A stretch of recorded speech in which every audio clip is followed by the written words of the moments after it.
രാമായണ മാസം 25-ാം ദിവസത്തിലേക്ക് എല്ലാവർക്കും സ്വാഗതം. രാവണന്റെ അനുജനാണ് കുംഭകർണൻ. ഉറക്കമുണർന്നെഴുന്നേറ്റ കുംഭകർണൻ വളരെ വേഗം രാവണന്റെ മുമ്പിലെത്തി വണങ്ങി. അനുജനെ ആലിംഗനം ചെയ്ത് വലിയ സന്തോഷത്തോടെ പീഠത്തിലിരുത്തി. സ്നേഹപൂർവ്വം വൃത്താന്തങ്ങളെല്ലാം രാവണൻ അനുജനോട് പറഞ്ഞു. അത് കേട്ട കുംഭകർണൻ ഭയത്തോട് രാവണനോട് പറഞ്ഞു, ഭൂമിയിൽ സുഖമായി ജീവിക്കുന്നതിനേക്കാൾ യുദ്ധത്തിൽ വീരമരണം വരിച്ച് ദേവത്വം കിട്ടുന്നതാണ് എനിക്ക് നല്ലത്. ഇപ്പോൾ അങ്ങ് ചെയ്ത പ്രവർത്തികളെല്ലാം ജീവനാശം ഉണ്ടാക്കുന്നതാണ്. രാമൻ അങ്ങയെ കാണുകയാണെങ്കിൽ ഭൂമിയിൽ പിന്നെ ജീവിക്കാൻ അനുവദിക്കില്ല. ജീവിച്ചിരിക്കാൻ ആഗ്രഹമുണ്ടെങ്കിൽ രാമനെ നിത്യവും സേവിച്ചു കൊള്ളുക. രാമൻ മനുഷ്യനല്ല, പരബ്രഹ്മസ്വരൂപനായ മഹാവിഷ്ണുവാണ്. സീത അങ്ങയുടെ നാശത്തിനായി ഭൂമിയിൽ ജനിച്ച മഹാലക്ഷ്മിയാണ്. വേടന്മാരുടെ ചില പ്രത്യേക ശബ്ദങ്ങൾ കേട്ട് തെറ്റിദ്ധരിച്ച് അടുത്തു ചെല്ലുന്ന മൃഗങ്ങൾ കൊല്ലപ്പെടും. ചൂണ്ടയുടെ അറ്റത്ത് കോർത്തിരിക്കുന്ന വിഷം കലർന്ന ഭക്ഷണ പദാർത്ഥം വിഴുങ്ങി മീനുകൾ ചാകുന്നു. തീജ്വാല കണ്ട് മോഹിച്ച് ശലഭങ്ങൾ അതിൽ വീണ് നശിക്കുന്നു. അതുപോലെ സീതാദേവിയെ കണ്ട് മോഹിച്ചതും കാരണം അങ്ങേക്ക് മരണം സംഭവിക്കും.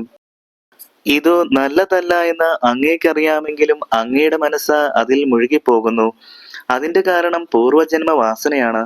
അത് മാറ്റാൻ ആർക്കും കഴിയുകയില്ല. വിജ്ഞാനമുള്ള ദിവ്യന്മാർക്ക് പോലും ശാസന കൊണ്ട് അത് ഇല്ലാതാക്കാൻ കഴിയുകയില്ല. പിന്നെ അജ്ഞാനികളുടെ കാര്യം പറയേണ്ടതില്ലല്ലോ. എന്നിരുന്നാൽ കൂടി യുദ്ധത്തിൽ ഞാൻ രാമനെയും വാനരന്മാരെയും എല്ലാം ഒടുക്കാം. അങ്ങ് ജാനകിയെ അനുഭവിച്ചു കൊള്ളുക. മനസ്സിലൊട്ടും ദുഃഖം വേണ്ട. ആഗ്രഹിച്ചതെല്ലാം ദേഹനാശം വരുന്നതിന് മുമ്പ് നിറവേറ്റിക്കൊള്ളുക. ഇന്ദ്രിയങ്ങൾക്ക് വശമതനാകുന്നവന് ആപത്ത് വരുമെന്ന് നിശ്ചയമാണ്. ഇന്ദ്രിയ നിഗ്രഹമുള്ളവന് സകല സുഖവും ലഭിക്കും. അപ്പോൾ അവിടേക്ക് വന്നു ചേർന്ന രാവണന്റെ അനുജനായ വിഭീഷണൻ രാവണന് ഹിതകരമായ കാര്യങ്ങൾ പറഞ്ഞു. രാക്ഷസ രാജാവായ ദശാനന, എന്റെ വാക്കുകൾ കേൾക്കുക. തനിക്ക് വേണ്ടവർക്ക് അറിവുള്ള ആളുകൾ നല്ല കാര്യങ്ങൾ പറഞ്ഞു കൊടുക്കണം. വംശത്തിന് ക്ഷേമകരമായ കാര്യങ്ങൾ എന്തെന്നെല്ലാവരും ഒരുമിച്ച് ആലോചിക്കാം. ഈ 3 ലോകത്തിലും രാമനോട് യുദ്ധം ചെയ്യാൻ ആരാണുള്ളത്? മത്തൻ, ഉന്മത്തൻ, പ്രഹസ്തൻ, വികടൻ, സുപ്തജ്ഞൻ, യജ്ഞാന്തകൻ, കുംഭകർണൻ, ജംബുമാലി, പ്രജംഘൻ, കുംഭൻ, നികുംഭൻ, അകമ്പനൻ, കമ്പനൻ, വമ്പനായ മഹോദരൻ, മഹാപാർഷൻ, കുംഭകനു, ത്രിശിരസ്, അതികായൻ, ദേവാന്തകൻ, നരാന്തകൻ, മറ്റു ദേവശത്രുക്കളായ വജ്രദംഷ്ട്രകൻ തുടങ്ങിയ വീരന്മാർ, യൂപാക്ഷൻ, ശോണിതാക്ഷൻ, വിരൂപാക്ഷൻ, ധൂമ്രാക്ഷൻ, മകരാക്ഷൻ, ഇന്ദ്രനെ ബന്ധിച്ച ഇന്ദ്രജിത്ത് തുടങ്ങിയവർക്കൊന്നും ശ്രീരാമനെ എതിരിടാനോ പൊരുതി ജയിക്കാനോ സാധ്യമല്ല. ശ്രീരാമൻ സാധാരണ മനുഷ്യനല്ല. ആരെന്നറിയാനും ആർക്കും കഴിയില്ല. അദ്ദേഹം ദേവേന്ദ്രനല്ല, അഗ്നിയല്ല, യമനല്ല, വരുണനും വായുവുമല്ല.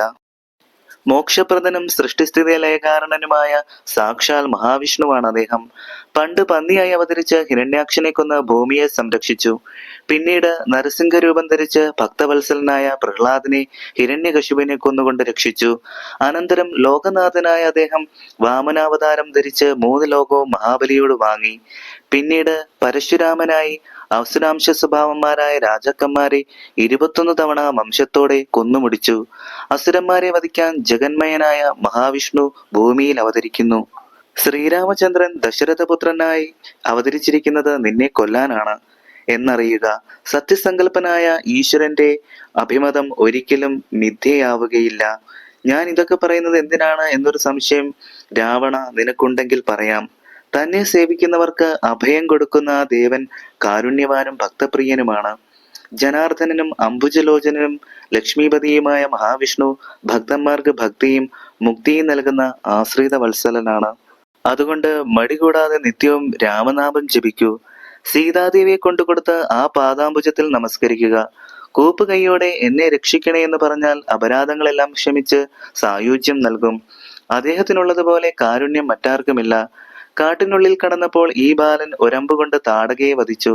വിശ്വാമിത്ര മഹർഷിയുടെ യാഗരക്ഷയ്ക്ക് വേണ്ടി സുബാഹു തുടങ്ങിയവരെ കൊന്നു. കല്ലായി കിടന്ന് അഹല്യയുടെ മേൽ തൃക്കാലടി വെച്ച് അവളുടെ പാപമെല്ലാം നശിപ്പിച്ചു.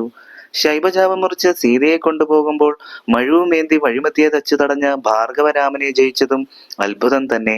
പിന്നീട് വിരാധനെയും ഖരാദികളെയും ശക്തനായ ബാലിയെയും വധിച്ചത് രാജകുമാരനായ ഈ ശ്രീരാമൻ ഭഗവാനാണ്. സമുദ്രം ചാടിക്കടന്ന് ഇവിടെ എത്തി സീതാദേവിയെ കണ്ട് വിവരങ്ങൾ അറിഞ്ഞിട്ട് ലങ്കാനഗരം മുഴുവൻ അഗ്നിക്ക് സമർപ്പിച്ച ഹനുമാന്റെ വീരശൂര പരാക്രമമെല്ലാം അറിയാവുന്നതല്ലേ. അങ്ങേക്ക് ഇങ്ങനെയെല്ലാം തോന്നിയത് ആശ്ചര്യം തന്നെ. സജ്ജനങ്ങളോട് വിരോധം തോന്നുന്നത് നല്ലതല്ല. മടി കൂടാതെ സീതയെ തിരികെ കൊണ്ടു കൊടുക്കുക. ബുദ്ധിഹീനരായ മന്ത്രിമാർ ഇഷ്ടം പറഞ്ഞ് അങ്ങേ കൊല്ലിക്കും. കാലപുരിക്ക് പോകേണ്ട എന്നുണ്ടെങ്കിൽ സീതയെ വേഗം തിരികെ എത്തിക്കുക. ദുർബലൻ ബലവാനോടുള്ളിൽ മത്സരം വെച്ച് പെരുമാറിയാൽ നാടും നഗരവും സൈന്യവും ജീവനുമെല്ലാം അരക്ഷണം കൊണ്ട് നഷ്ടമാകും. നിന്നുടെ ഇഷ്ടം മാത്രം പറയുന്ന ബന്ധുക്കളാരും കഷ്ടകാലം വരുമ്പോൾ കൂടെ ഉണ്ടാകില്ല. അവരവരുടെ ദുഷ്പ്രവൃത്തികൾ നിമിത്തമുണ്ടാകുന്ന ദോഷങ്ങൾക്ക് ഞങ്ങളാരും ഉത്തരവാദികളല്ല എന്ന് പറഞ്ഞ് പിരിഞ്ഞു പോകുന്ന ബന്ധുക്കൾ മറ്റൊരു പ്രബലനെ ആശ്രയിക്കും. അപ്പോൾ അതേക്കുറിച്ച് ആലോചിച്ചിട്ട് ഫലമില്ല. രാമബാണമേറ്റ് അങ്ങ് മരിക്കുന്നതിൽ എനിക്ക് ദുഃഖമുണ്ട്. അതിനാൽ ഞാൻ നേര് പറയാം. വൈകാതെ സീതാദേവിയെ തിരിച്ചേൽപ്പിക്കുക.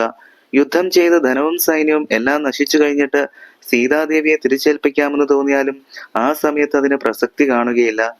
ബലവാന്മാരോട് എതിരിട്ടാൽ ഉണ്ടായേക്കാവുന്ന ഫലത്തെക്കുറിച്ച് നേരത്തെ ആലോചിക്കണം. ശ്രീരാമനോട് കലഹിച്ചാൽ സഹായിക്കാൻ ആരുമില്ലെന്ന് മനസ്സിലാക്കണം. ശിവൻ തുടങ്ങിയവർ പോലും ശ്രീരാമനെ സേവിച്ചു കഴിയുന്നവരാണ്. രാക്ഷസ രാജാവെ, അങ്ങ് വിജയിക്കട്ടെ. സാക്ഷാൽ മഹേശ്വരനായ ശ്രീരാമനോട് പിണങ്ങരുത്. സീതാദേവിയെ ശ്രീരാമചന്ദ്രന് കൊണ്ടുകൊടുത്തിട്ട് അങ്ങ് സുഖമായി വസിക്കുക. സ്വന്തം വംശനാശം വരുത്താതെ ദേവിയെ തിരികെ കൊണ്ടു കൊടുക്കുക. വിഭീഷണൻ ആവർത്തിച്ചു പറഞ്ഞ നല്ല വാക്കുകൾ കേട്ടിട്ട് കുപിതനായ രാവണൻ പറഞ്ഞു, ശത്രുക്കളല്ല യഥാർത്ഥത്തിൽ ശത്രുക്കൾ. മിത്രമെന്ന ഭാവത്തിൽ കൂടെ കഴിയുന്നവരാണ് ശരിയായ ശത്രുക്കൾ. അവർ നമ്മുടെ മരണത്തിനിട വരുത്തും. ഇങ്ങനെ ഇനിയും നീ എന്നോട് പറഞ്ഞാൽ തീർച്ചയായും ഞാൻ നിന്നെ വധിക്കും. രാവണൻ ഇങ്ങനെ പറയുന്നത് കേട്ടപ്പോൾ വിഷ്ണുഭക്തരിൽ ഉത്തമനായ വിഭീഷണൻ ഇങ്ങനെ ചിന്തിച്ചു, ആസന്ന മരണനായ ഒരാളിന് സിദ്ധൌഷധം കൊണ്ട് ഒരു ഫലവുമില്ല. രാവണനോട് പറഞ്ഞതെല്ലാം മതി. പൗരുഷം കൊണ്ട് വിധിയെ ജയിക്കാൻ കഴിയുകയില്ല. എനിക്കിനി ശ്രീരാമന്റെ പാദകമലങ്ങളല്ലാതെ മറ്റൊരാശ്രയമില്ല. ശ്രീരാമന്റെ പാദാന്തികത്തിൽ ചെന്ന് വീണ അഭയം തേടി ഇനിയുള്ള ജീവിതകാലം മുഴുവൻ കഴിയാം. ഇങ്ങനെ തീരുമാനിച്ചിട്ട് 4 മന്ത്രിമാരുമായി വിഭീഷണൻ യാത്രയ്ക്കൊരുങ്ങി. ഭാര്യ, ധനം, വീട്, ബന്ധുക്കൾ, ഭൃത്യന്മാർ എന്നിവയെല്ലാം ഉപേക്ഷിച്ചിട്ട് ശ്രീരാമപാദങ്ങൾ മനസ്സിലുറപ്പിച്ച് സസന്തോഷം ജ്യേഷ്ഠന്റെ പാദങ്ങൾ തൊട്ടു വണങ്ങി. അപ്പോൾ കോപം കൊണ്ട് ജ്വലിച്ച രാവണൻ പറഞ്ഞു, നീയാണ് എനിക്ക് ആപത്ത് വരുത്തുന്നത്. നീ പോയി രാമനെ സേവിക്കുക. എനിക്കതുകൊണ്ട് ഒരു വിഷമവുമില്ല. നീ പോയില്ലെങ്കിൽ ചന്ദ്രഹാസം കൊണ്ട് നിന്നെ ഞാൻ കൊല്ലും. ഈ വാക്കുകൾ കേട്ട വിഭീഷണൻ പറഞ്ഞു, അങ്ങ് എനിക്ക് പിതൃതുല്യനാണ്. അങ്ങയുടെ ആജ്ഞ ഞാൻ അനുസരിക്കാം. അതെനിക്ക് സുഖകരമാണ്. അങ്ങേക്ക് ഞാൻ നിമിത്തം സങ്കടമുണ്ടാകരുത്. ഞാൻ ഉടനെ പോകുന്നു. പുത്രന്മാർ, മിത്രങ്ങൾ, ഭാര്യ, ധനം എന്നിവയോടുകൂടി ദീർഘകാലം അവിടുന്ന് സുഖമായി വസിച്ചാലും അങ്ങയുടെ വംശനാശം വരുത്താനായി കാലൻ ദശരഥന്റെ ഗൃഹത്തിൽ രാമനായും കാലപത്നി ജനകന്റെ ഭവനത്തിൽ സീത എന്ന പേരോടുകൂടിയും ജനിച്ചിരിക്കുന്നു. അപ്പോൾ ഞാൻ പറഞ്ഞതെല്ലാം മറ്റൊരു വിധത്തിൽ സംഭവിക്കുമോ? രാക്ഷസ വംശം നശിക്കുന്നതിന് മുമ്പ് ശ്രീരാമനെ ശരണം പ്രാപിക്കാൻ ഞാൻ പോകുന്നു. രാവണന്റെ ആജ്ഞ അനുസരിച്ച് 4 മന്ത്രിമാരോടും കൂടി വിഭീഷണൻ ദുഃഖം വെടിഞ്ഞ് ദേവദേവേശനായ ശ്രീരാമചന്ദ്രന്റെ പാദകമലങ്ങൾ സേവിക്കുന്നതിനു വേണ്ടി അതിവേഗത്തിൽ ആകാശമാർഗത്തിലൂടെ യാത്രയായി. ശ്രീരാമചന്ദ്രൻ ഇരുന്നരുളുന്ന സ്ഥലത്തിനു മുകളിൽ ചെന്ന് ഭക്തിയോടും വിനയത്തോടും വിശുദ്ധിയോടും കൂടി സ്പഷ്ടാക്ഷരങ്ങളോടെ വ്യക്തമായി ഇങ്ങനെ പറഞ്ഞു, രാമചന്ദ്ര പ്രഭു, ലക്ഷ്മീപതേ, ത്രിലോകനാഥ, മുകുന്ദ, രാജീവനേത്ര, രാജശിഖാമണി, സീതാപതേ, രഘുപതേ, വേദസ്വരൂപ, ദയാനിധി, അങ്ങ് വിജയിച്ചാലും. എന്റെ പേര് വിഭീഷണൻ എന്നാണ്. അങ്ങയുടെ ഭക്തദാസനാണ് ഞാൻ. ദേവിയെ കെട്ടത് അനുചിതമായി പോയി എന്ന് ഞാൻ രാവണനോട് പറഞ്ഞു. ദേവിയെ ശ്രീരാമദേവന് കൊണ്ടുകൊടുക്കാൻ ഞാൻ പല രീതിയിൽ അപേക്ഷിച്ചു. ഞാൻ വിജ്ഞാനമാർഗം ഉപദേശിച്ചെങ്കിലും അജ്ഞാനിയായ രാവണനിൽ ഫലിച്ചില്ല. ഞാൻ പറഞ്ഞ ഹിതകരമായ കാര്യങ്ങളെല്ലാം വിധി വൈപരീതത്താൽ അഹിതമായിട്ടാണ് രാവണന് തോന്നിയത്. കൃഷ്ണസർപ്പത്തെ പോലെ കുപിതനായ രാവണൻ പെട്ടെന്ന് വാളുമായി കൊല്ലാൻ എന്റെ നേരെ പാഞ്ഞു. മരണഭയത്താൽ അടിയൻ മനോവിഷമത്തോടെ 4 മന്ത്രിമാരുമായി ഇങ്ങോട്ട് ഓടിപ്പോന്നു. എനിക്ക് മറ്റാരുമില്ല ആശ്രയം. ജനന മരണങ്ങളിൽ നിന്ന് മോചനം പ്രാപിക്കുന്നതിന് കാരുണ്യനിധിയായ അങ്ങയുടെ തൃപ്പാദങ്ങളാണ് എനിക്ക് ആശ്രയം. വിഭീഷണന്റെ വാക്കുകൾ കേട്ട് സുഗ്രീവൻ എഴുന്നേറ്റ് ശ്രീരാമനോട് പറഞ്ഞു, ലോകനാഥ, ഈ രാക്ഷസൻ മായാവിയാണ്. തീർച്ചയായും ഇവൻ വിശ്വാസയോഗ്യനല്ല. വിശേഷിച്ച് രാവണ സഹോദരനായ ഇവൻ പരാക്രമശാലിയും ആയുധപാണിയുമാണ്. ഇവന്റെ കൂടെയുള്ള 4 മന്ത്രിമാരും മായാപ്രയോഗത്തിൽ സമർത്ഥരാണത്രേ. എന്തെങ്കിലും പഴുത് കിട്ടിയാൽ നാം ഉറങ്ങിക്കിടക്കുമ്പോൾ ഇവർ നമ്മെ കൊല്ലും. വേണ്ടവണ്ണം ആലോചിച്ച് വാനരന്മാരെ നിയോഗിക്കുക. ഇവൻ വധാർഹനാണ് എന്ന കാര്യത്തിൽ സംശയമില്ല. ശത്രുപക്ഷത്തുള്ള ആളുകളെ മിത്രമെന്ന് കരുതി വിശ്വസിക്കുന്നതിനേക്കാൾ നല്ലത് ശത്രുക്കളെ തന്നെ വിശ്വസിക്കുകയാണ്. ഇതെല്ലാം ആലോചിച്ച് ഇനി എന്താണ് അങ്ങയുടെ അഭിപ്രായമെന്ന് അരുളി ചെയ്യണം. മറ്റു വാനരന്മാരും ദോഷമൊന്നും സംഭവിക്കാതിരിക്കാനായി അവരവർക്ക് തോന്നിയ പല അഭിപ്രായങ്ങൾ പറഞ്ഞു. അപ്പോൾ ഹനുമാൻ എഴുന്നേറ്റ് ശ്രീരാമനെ വന്ദിച്ചതിനു ശേഷം പറഞ്ഞു, വിഭീഷണൻ വളരെ ഉത്തമനാണ്. ശരണം അപേക്ഷിച്ചു വന്നവനെ രക്ഷിക്കുന്നതാണ് നല്ലത്. രാക്ഷസകുലത്തിൽ ജനിച്ചവരെല്ലാം നമ്മുടെ ശത്രുക്കളാണെന്ന് കരുതേണ്ട. അവരിലും നല്ലവർ ഉണ്ടാവാമെന്ന് നമ്മൾ എല്ലാവരും കരുതണം. ഒരുവന്റെ ജാതി, പേര് മുതലായവയല്ല, അവന്റെ ഗുണങ്ങളാണ് പരിഗണിക്കേണ്ടത്. ഇങ്ങനെ പലരും പറഞ്ഞ അഭിപ്രായം കേട്ട് ചിന്തിച്ചിട്ട് ശ്രീരാമൻ അരുളി ചെയ്തു, ഹനുമാൻ പറഞ്ഞത് വളരെ യുക്തമാണ്. വീരനും സൂര്യപുത്രനുമായ സുഗ്രീവ വരൂ. ജാമ്പവാൻ തുടങ്ങിയ നീതജ്ഞന്മാരെ നിങ്ങളെല്ലാവരും കേൾക്കുവിൻ. രാജാവായാൽ ആശ്രയം തേടി വരുന്ന പട്ടികൾ, പട്ടിയിറച്ചി തിന്നുന്ന ചണ്ടാലന്മാർ എന്നിവരായാൽ പോലും അവരെ എല്ലാ വിധത്തിലും രക്ഷിക്കണം. രക്ഷിക്കാത്തവർ ബ്രഹ്മഹത്യാ പാപിയാകും. രക്ഷിച്ചാൽ അശ്വമേധ യാഗം നടത്തിയ പുണ്യവാനാകും എന്നാണ് വേദശാസ്ത്രങ്ങളിൽ പറഞ്ഞിരിക്കുന്നത്. പുണ്യപാപങ്ങൾ ഒന്നും എന്തെന്ന് കൃത്യമായി നമുക്കറിയാൻ പാടില്ല. വിഭീഷണനോട് മടികൂടാതെ സന്തോഷപൂർവ്വം ഇങ്ങോട്ട് വരാൻ പറയൂ സുഗ്രീവ. ഇക്കാര്യത്തിൽ നീ ഒട്ടും പരിഭ്രമിക്കേണ്ട. നീ അവനെ ഉടനെ വരുത്തുക. എന്നെ ശരണം പ്രാപിക്കുന്നവർക്ക് എന്നും ഞാൻ അഭയം കൊടുക്കും. പിന്നെ അവർക്ക് സംസാര ദുഃഖവും ഉണ്ടാവുകയില്ല എന്ന് മനസ്സിലാക്കുക. ശ്രീരാമന്റെ വാക്കുകൾ കേട്ട് സുഗ്രീവൻ വിഭീഷണനെ അതിവേഗം വരുത്തി. വിഭീഷണൻ ശ്രീരാമന്റെ പാദങ്ങളിൽ വീണ് വർദ്ധിച്ച സന്തോഷത്തോടെ നമസ്കരിച്ചു.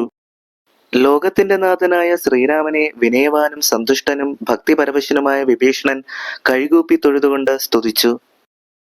രാമായണ മാസം 25-ാം ദിവസത്തെ രാമകഥ ഇവിടെ പൂർണ്ണമാകുന്നു. നന്ദി, നമസ്കാരം.